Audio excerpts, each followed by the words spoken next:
It's been a big benefit to us in passing through the Timeway and our transit out to the moon.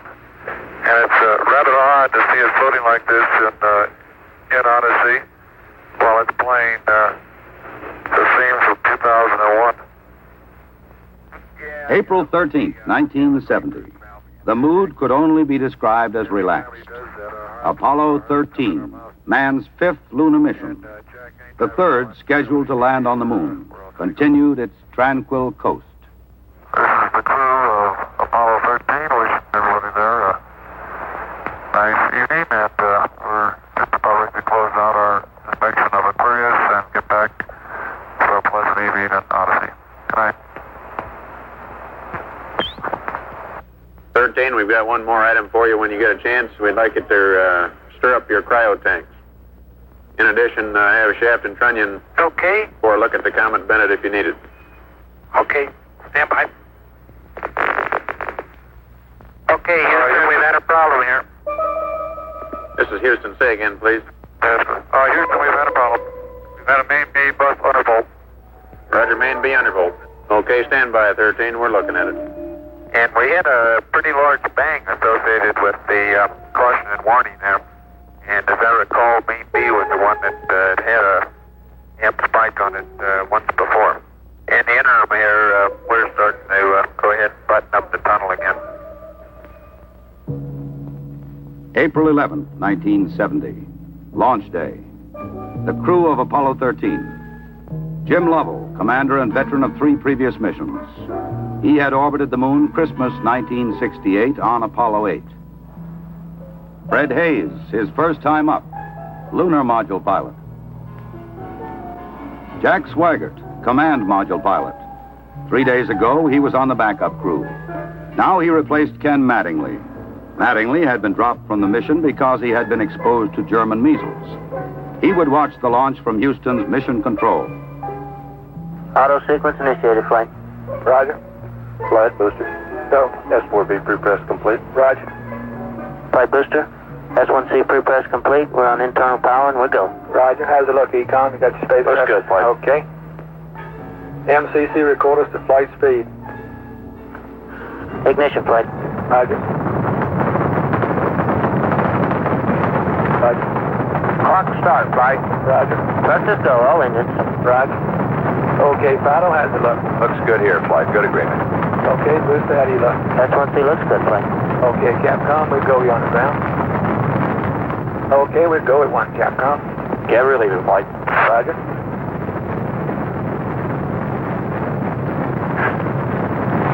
Booster, how do you look? We look good, flight. We go. Okay, Fido. We're go, flight. Looks good here. Guys, how's it look? Good, flight. Okay, Econ, GNC. Looks good, flight. Looks good, flight. Okay, Sergeant. Looks fine. Through max Q and we go, flight. Roger, Booster. And go for staging, Capcom. Confirm and board out, flight. Roger. Staging, flight. Roger. Flight fighter trajectory confirmed staging. Roger. Flight booster, then board out was way early. Okay. Flight confirmed. Number 5 engine down. Roger. Booster, you don't see any problem with that, though, do you? Negative, not right now, flight. All the other engines are go. The next step in the routine of lunar flight was to burn out of Earth orbit toward the moon, then pull free of the third stage and dock with the lunar module Aquarius. At the controls of the command module Odyssey, Jack Swigert. We're hard docked, Houston. Roger, understand hard dock. Good deal. They pulled Aquarius away from the Saturn third stage, the S4B. Okay, I can see the S4B now at the hatch window. Odyssey and Aquarius moved away from Earth toward the moon.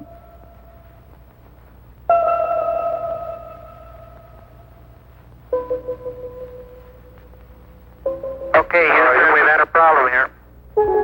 5 guidance. Go guidance. We've had a hardware restart. I don't know what it was. Okay. Houston, we've had a problem. We've had a main B bus undervolt. You see an AC bus undervolt there, guidance? Or ECOM? Negative, flight. Believe the crew reported it. We got a main B undervolt. We may have had an instrumentation problem, flight. Roger. And we had a pretty large bang associated with the caution and warning there.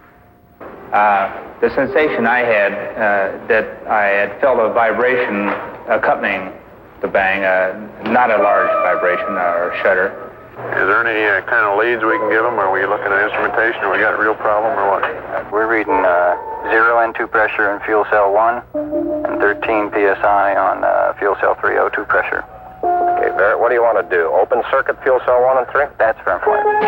Shut down the reactance valve, and I asked for a reconfirmation, since when you do that, it's sort of irreversible. If you shut one of these things down, they only can be restarted from ground support equipment.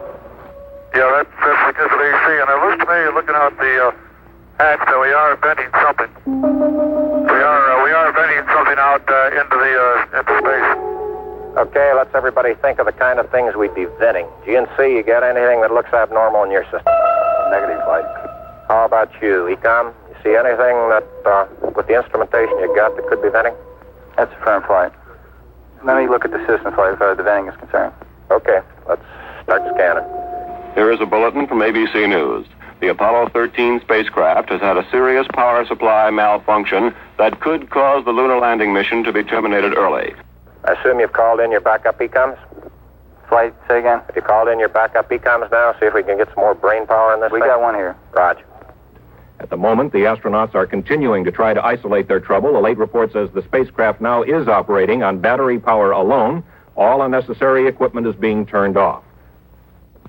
Okay, now let's everybody keep cool. We got the LEM still attached. The LEM spacecraft's good, so if we need to get back home, we got a LEM to do a good portion of it with. Okay, let's make sure that we don't do anything that's going to blow our CSM electrical power with the batteries, or that will cause us to lose the main or the fuel cell number 2. Okay, we want to keep the O2 and that kind of stuff working. We'd like to have RCS, but we got the command module system, so we're in good shape if we need to get home. Let's solve the problem, but let's not make it any worse by guessing. My concern was increasing all the time. It went from, I wonder what this is going to do to the landing, to I wonder if we can get back home again. Okay, I'm coming back to you. Flight. Go ahead. I think the best thing we can do right now is start a power down. Right about then, it was quite apparent to me that it was just a question of time that the command module was going to be dead. You don't want to get fuel cell pumps off, do you? We can do that on fuel cell number 1 flight. Okay, well, let's make sure we don't blow the whole mission. The thing that concerns me is throwing equipment. We had a problem. We don't know the cause of the problem. Flight, I've got a feeling we've lost 2 fuel cells. I hate to put it that way, but I don't know why we've lost them. It doesn't all tag up. Network from Flight. Flight network. Bring me up another computer in the RTCC, will you? We got one machine on the RTCC, and we got dual CPs downstairs. Okay, I want another machine up in the RTCC, and I want a bunch of guys capable of running D-logs down there. Roger that. What all this means is only speculation at this point. First, though there has been some tumbling or rotation of the spacecraft, the astronauts do not appear to be in any immediate danger. I'll tell you what, GNC, can you get somebody in the back room to try to figure out what the equivalent delta V is we're getting, so that we can see if we can backtrack to see if we can figure out what's venting. Raj, we'll give it a try, Flight. Okay? When I looked up and saw both oxygen pressures, one absolutely 0 and the other one going down, it dawned on me, and I'm sure Jack and Fred about the same time, that we were indeed in serious trouble. The only way to survive the situation was to transfer to the LEM. Flight Econ. Go ahead, Econ. The pressure in O2 tank 1 is all the way down to 297. We better think about getting in the LEM or using the LEM systems. I'd say this is as serious a situation as we have ever had in manned spaceflight. We've always called the LEM a good lifeboat under those circumstances. If at any time in the mission, however, the LEM had separated and we had gotten ourselves into a rendezvous situation, or the command module being around the moon, then what you state is absolutely true. It would be a fatal situation.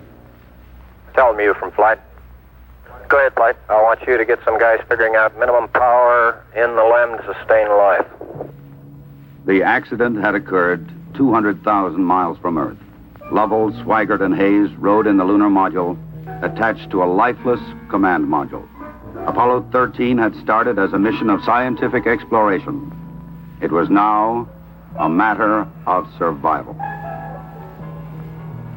Since the command module was dead, except for the oxygen and power hoarded for re-entry, the guidance platform of Aquarius, designed to land on and take off from the moon, would have to be used. The first milestone, and I consider this after the accident, I guess, more or less the survival now. The first milestone was to get alignment on the LEM platform.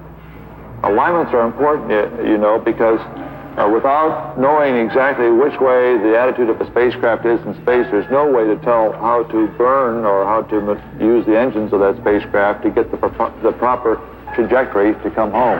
In the position we are now on the Earth-Moon plane, we have to go around the moon to get back if we're going to use the DIPS engine. You would have had enough capability with the SDS engine, but of course we don't dare use that now. So we have to go up to the backside of the moon and come back. To get into the correct orbit around the moon, the crew had burned out of a trajectory that would automatically bring them back to Earth. They would have to get back onto a safe course toward Earth. He needs to put his throttle to min also, Flight. Throttle to min? Yes, he's at 29% now, roughly. This maneuver, again, was completed on time, and because it was a manual burn, we had a three-man operation. Jack would take care of the time. He'd tell us when to light off the engine, when to stop it. Fred handled pitch maneuver, I handled the roll maneuver, and I pushed the buttons to start and stop the engines. Aquarius, and you go for the burn.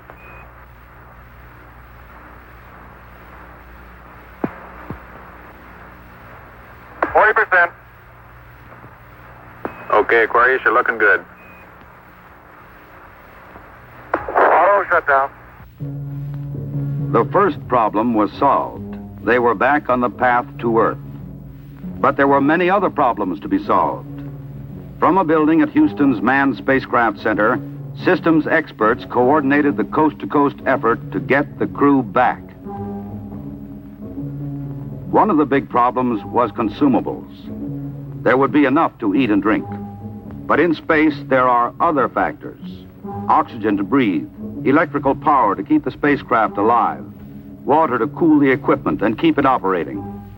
What we'll be doing till we get them back on the water is concentrating on everything that is their lives are dependent upon at the moment, rather than worrying about the accident, because there's nothing we can do about that now. It appears at the present time that everything is under control and that we have a safe situation at the moment. Hey, I want to say you guys are doing real good work. So are you guys, Jack.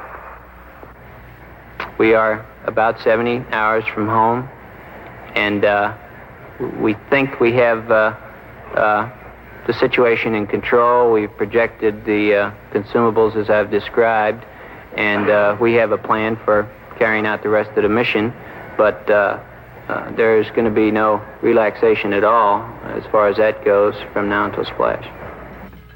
There was a key decision to be made before Apollo 13 went behind the moon. Where to bring them down. Their present course would take them to the Indian Ocean, where recovery would be difficult. A burn to bring them home quicker would take them to the Pacific Ocean near the recovery forces. Bringing them home even faster would place them in the South Atlantic, again away from recovery forces. It was decided to take them to the Pacific. We've run these simulators both here and at the Cape and at the contractors that continuously ever since last night. We've tried to simulate virtually everything that we've had the crew to do that is non-normal that they've done, and we've proven most everything that we've been able to run on the simulator prior to passing it up to them. There may be some details we haven't done, but at least we've checked the feasibility of everything we've done, and we'll continue to do that. They passed 137 miles from the moon. For Lovell, it was the second time that he had seen the moon so near. But there was no time for contemplation. There was another critical burn coming. Okay, let's get the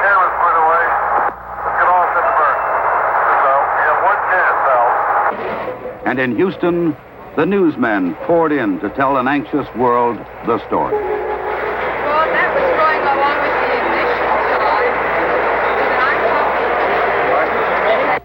Shortly after Apollo 13 had separated from the Saturn third stage, the stage had been sent on to a trajectory toward the moon. Its impact would be recorded by the seismometer left by Apollo 12. By the way, Aquarius, we see the results now from 12's seismometer.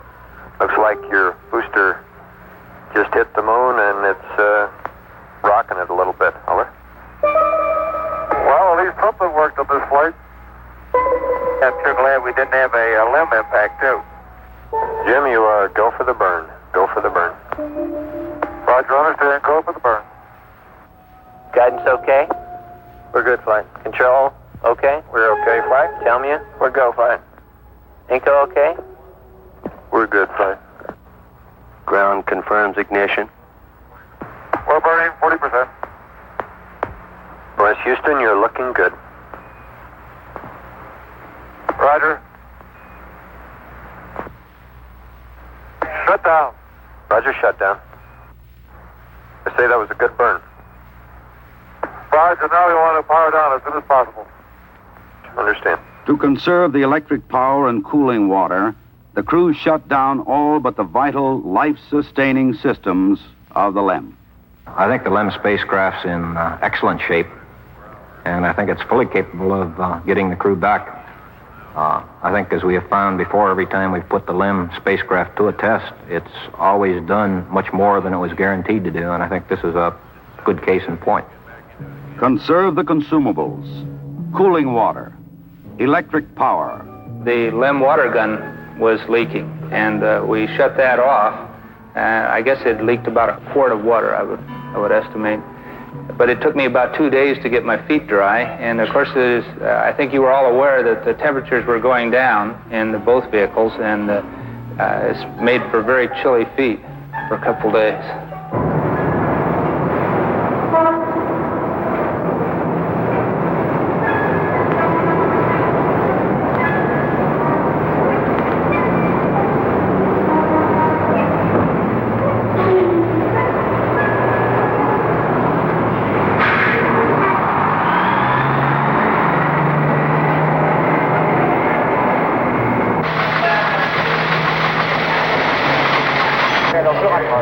Ok, au revoir.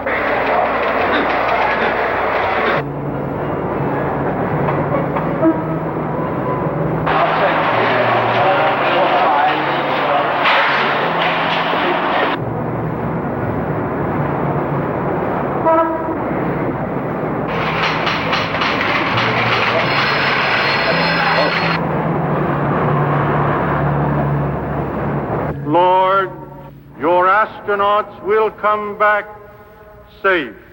If I may be serious for one moment and ask the entire audience for a moment of prayer for the crewmen of the Apollo 13. We'll hold silence for a moment, please.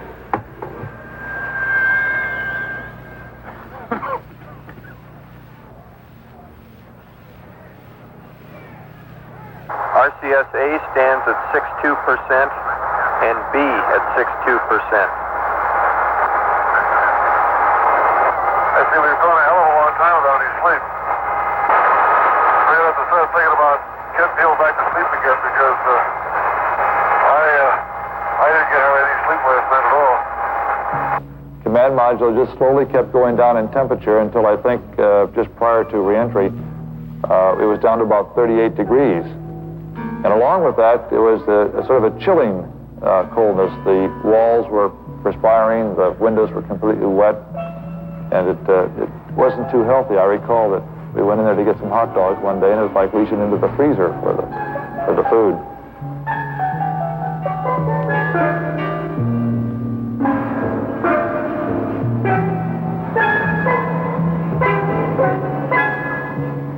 So if you want my opinion of how they handled the situation when it happened, they handled it exactly like we'd expect them to. They were about as well on top of it as anybody could be, knowing what we knew, which isn't very much, I'll have to admit.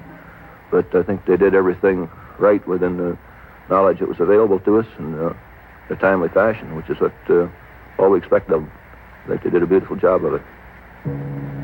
We actually had a third little sleep restraint, which Fred then put on and buttoned up and kept a little bit warm. The astronauts faced another problem, their own exhaled breath.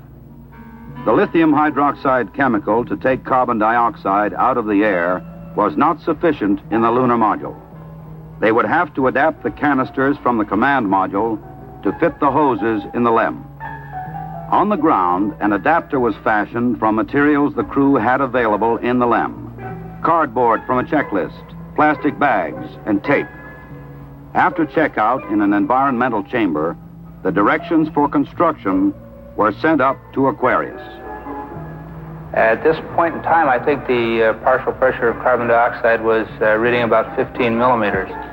And we constructed 2 of these things and put them online, and I think within an hour, the partial pressure of CO2 was down to 2/10.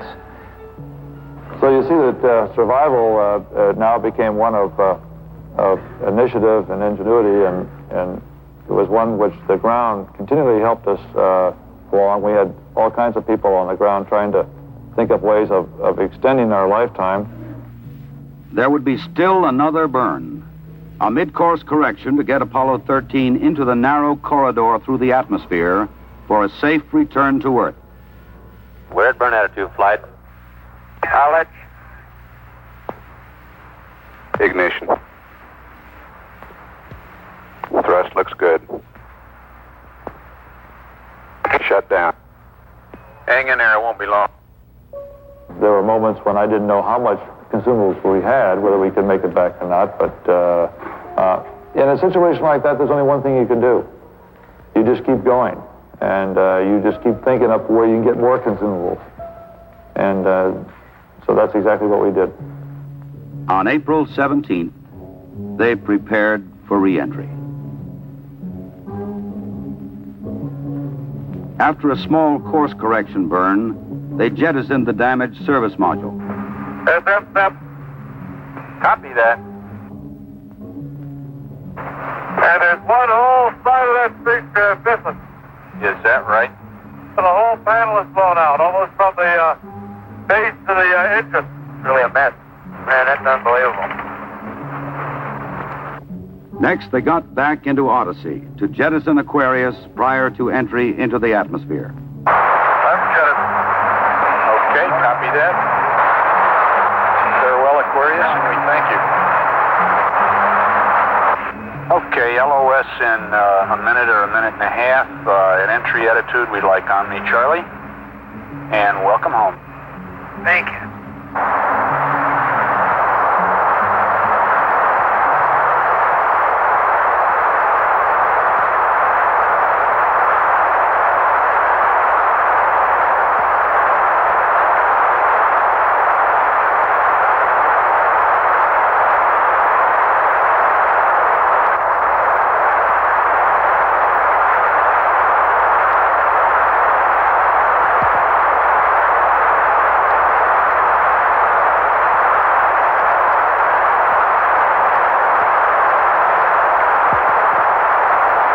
Odyssey Houston standing by, over. Okay, go over.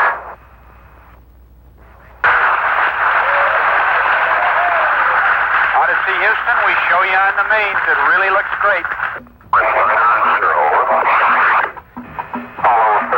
Apollo 13, this is recovery, over. They're going through 5,000. Under Apollo 13, this is recovery, and your chutes look good. Apollo 13, this is recovery. We observed your RCS burn, over. Recovery, Apollo 13 is descending. Apollo 6, this is recovery, over. Photo 1 spliced in at this time. The three chutes are displaced in the water. Our 0 degrees, magnetic 3.5 miles. Zero came up. Zero, Roger. This Photo 1, the command module is stable 1 at this time. They're riding comfortably. The vertical axis are approximately 15 degrees. Swim 1, you're clear to go.